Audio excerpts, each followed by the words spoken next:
Bom dia.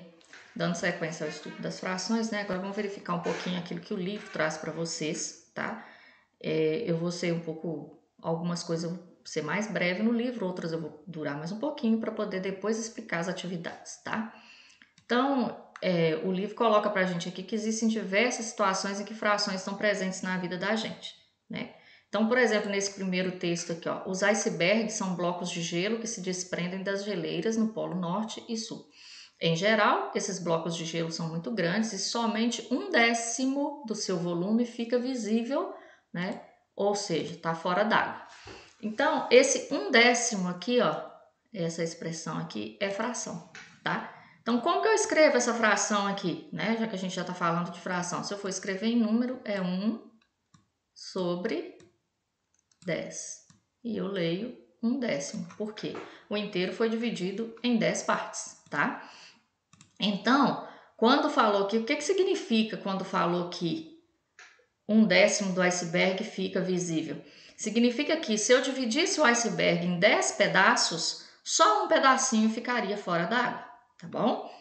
Na segunda eu tenho assim, ó, 2/3 da superfície terrestre são ocupados por água. Qual que é a fração aqui? 2/3, certo? Como é que eu escreveria isso em número? 2/3,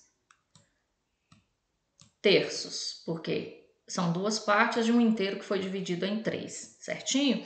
Então, o que significa quando eu falo isso? Significa que se eu conseguisse dividir o planeta em 3 partes iguais, 2 dessas partes seriam apenas água, tá? Só uma sobraria de terra.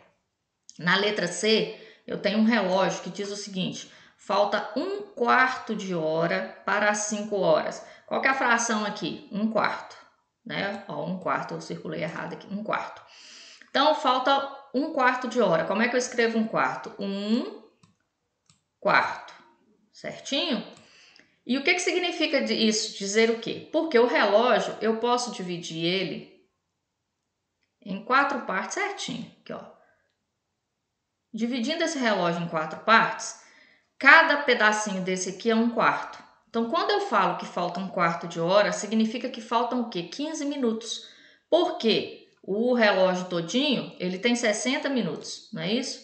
Se eu divido 60 por 4, eu vou conseguir o quê? 15. Se é 1/4, então é 15 minutos. Então, quando eu falo que falta 1/4 de hora, eu estou dizendo que faltam 15 minutos.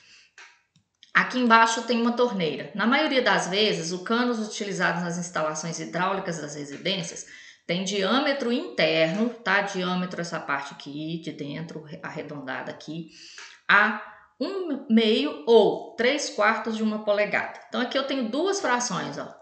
1/2 ou a 3/4. Isso aqui quem já escutou pedreiro falando, né? Ah, eu vou comprar um cano de meia ou eu vou comprar um cano de 3/4. É por quê? Porque aqui é correspondendo a 1/2 ou 3/4 de uma polegada. O que significa isso aqui?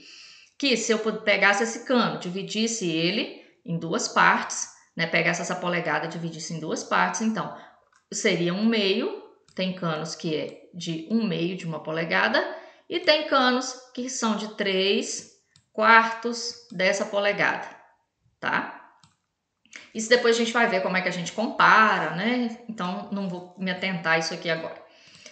Seguindo, a gente tem aqui, ó, para a gente fazer uma observação aqui. Aqui tá escrito revisando as frações, né? Mas aqui não é uma revisão, porque para nós, né, para vocês, está sendo a primeira vez que vocês veem fração. Olha aqui, as frações, elas representam a quantidade de água que tem em cada um dos copos. Então, isso aqui, ó, é semelhante àquilo que eu expliquei para vocês no vídeo anterior, tá? Então, só que aqui estão com vasilhas com água. Então, eu tenho aqui, ó, nesse copo, o copo tá inteiro, dividi o copo em duas partes. Uma parte tá com água, então 1/2 tá com água. Aqui o copo foi dividido em 4 partes, ó, os tracinhos vermelhos aqui estão indicando isso. E 3 partes estão cheias de água, então é 3/4. Nesse copo, ele também foi dividido em 4 partes, só que apenas uma parte foi tomada de água, então eu tenho 1/4, certinho? Aí na sequência aqui vem explicando exatamente isso aqui, né? Agora olha o copo daqui, ele foi dividido em quê? Em 3 partes. Eu peguei uma parte, 1/3. Aqui o copo foi dividido também em 3 partes. Eu peguei 2 partes, 2/3. O outro copo foi dividido em 5 partes. 1, 2, 3, 4, 5 partes. Eu peguei 3, então eu tenho 3/5. E aqui o copo também foi dividido em 5 partes, mas eu peguei todas elas. Então os 5/5 foram tomados aqui, né, no caso desse copo. Então aqui é para a gente perceber que como que é que eu faço para representar, né, essas frações aí na hora de eu fazer a colocação.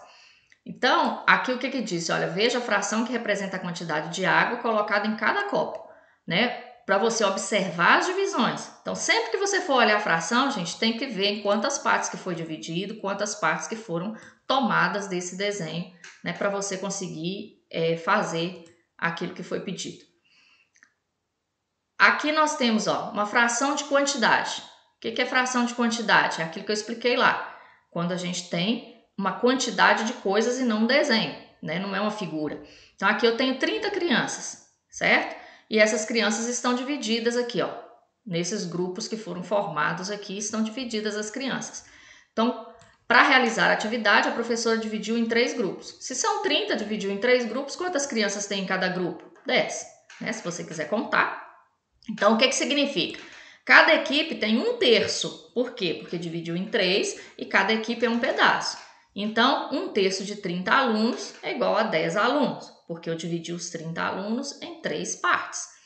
Se a professora for formar com 2/3, o que é? Se 1/3 é 10, 2/3 é o quê? 10 mais 10, então 2/3 é 20. Agora vamos para a atividade, né, propriamente dita que vocês fariam, tá? Nessa página aqui, aliás, deixa eu comentar isso aqui. A gente tem fala, né, tem um papiro aqui, eu vou até retornar nele porque é interessante. Ele tem um papiro que, né, 30 centímetros de largura, 5 metros de comprimento e tal. E aí vocês leiam as informações, mas logo abaixo tá assim, ó. A parte principal desse papiro tem 85 problemas, dos quais os 6 primeiros envolvem a ideia de fração. Aí ele tem um aqui, ó, por exemplo, como que a gente pode dividir igualmente um pão para 10 homens? Então, são questionamentos para a gente pensar sobre. Então, como que se eu só tenho um pão e vou dividir para 10 homens, o que eu vou ter que fazer? Partir esse pão em 10 pedaços, né? Se eu tenho 2 pães para dividir para 10 homens, o que eu posso fazer? Eu posso dividir também esses 2 pães, né, em 10 pedaços, e aí, né, os pedaços vão ser mais. Então, isso é para a gente pensar a respeito, tá bom? Então, vamos lá para a atividade. Nessa atividade, você vai ter que fazer o quê? Você vai ter que escrever, tá, a fração que indica a parte pintada de vermelho. Então, lembra do que eu falei com vocês? Primeiro, a gente tem que olhar em quantas partes que dividiu esse inteiro. Então, ó, o primeiro aqui, eu vou colocar o traço, porque esse traço é que me representa o número fracionário, que indica que foi dividido. Então, ele foi dividido em quantas partes? Ele foi dividido em 2 partes, certo? Quantas partes que foi que eu peguei? Eu peguei uma, então é 1/2, certo? Então, aqui é a mesma coisa. Foi dividido em quantas partes? 1, 2, 3, 4, 5, 6 partes. Então, ele foi dividido em 6. 6 embaixo, porque é o número que ele foi dividido. Quantas partes que foram tomadas? 2 partes, então eu tenho 2/6, certo? E aí eu vou prosseguindo, a mesma coisa, você vai contar primeiro quantas partes, essas 2 você vai fazer sozinho, tá bom? E agora o de baixo você vai pintar. Presta atenção que quando você for colorir, você não vai olhar esse número de baixo, porque esse de baixo está mostrando aqui, ó, 1, 2, 3, 4, 5 partes que foi dividido. Você vai olhar esse aqui, ó. Então são 3/5, então você vai pintar 1, 2, 3 partes. Aqui são 7 décimos, então você vai pintar 7. Aqui são 4 nonos, então você vai pintar 4 pedaços. Nesse aqui é 1/5, então você vai pintar um pedaço daquilo que, né, uma parte da estrelinha aqui, certinho? Depois, nós temos um grupo de crianças aqui, e semelhante àquele que a gente viu na explicação, então, eles estão divididos em 5 grupos as crianças. Então, primeiro você vai observar que são 5 grupos. Olha aqui, cada grupo tem 1, 2, 3, 4, 5, 6 crianças, tá? Então, eu vou prosseguir verificando o quê? Agora aqui, ó, que quantidade de alunos que representam um quinto? Um quinto é um grupinho desse aqui, ó. Então, um grupinho tem quantas crianças? Um grupinho vão ter quantas? Conta lá, tá? Não vou escrever a resposta aqui não que você vai contar. Agora, quantos alunos que representam 2 quintos? 2 quintos são 2 grupos.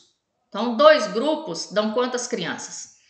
3 quintos. 3 quintos são 3 grupos. Então, 3 grupos vão dar quantas crianças?